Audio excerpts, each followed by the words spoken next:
另外，顾总还给大家调了薪，员工的工资增加10%，先别急着高兴啊！还有一个好消息，大家年假的天数呀也增加了，而且是带薪休假，欢呼吧！南宫，我们有今天啊，全得谢谢你。是啊，以后可得叫南宫助理了。就是啊，南宫，这是好人有好报，你可是我们的大福星呀！哎呀，对呀对呀，哎，我提议啊，今天晚上我们给南宫庆功，请他吃饭怎么样？好，今天晚上我请客。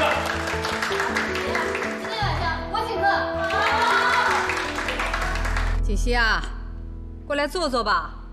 奶奶，我一会儿来啊，我再给你削水果。每天早上上班7点半，每天下班还要1个小时，还要经常给客户买小礼物。嘟嘟囔囔的干什么呢你？哦，奶奶，今天公司新来了一个女员工，说了一些我不太喜欢听的话，但是我后来细想了一下，她说的挺有道理的，而且我觉得她是一个有能力的人，所以我把她提升为我的特别助理。像这样有能力的人呐，是得给他提供更多的机会。咱们公司现在啊，要多多培养人才。我知道。看来真的是来者不善啊，这么快就引起郭西城的注意了，我该怎么办呢？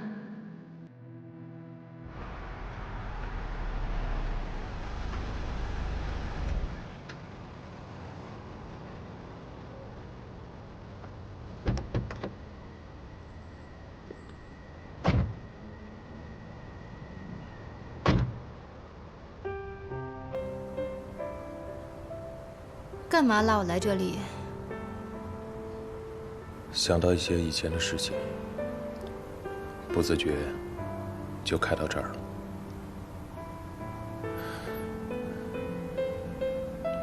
琉璃，你现在在盛隆集团工作？对呀，我现在是顾西城的特助。他已经结婚了。我知道啊，结婚是可以离婚的，你不知道啊？你为什么就不能放手呢？我为什么要放手啊？我已经付出这么多了，现在放手，我对得起我自己吗？我再也不想回到过去了。我走了。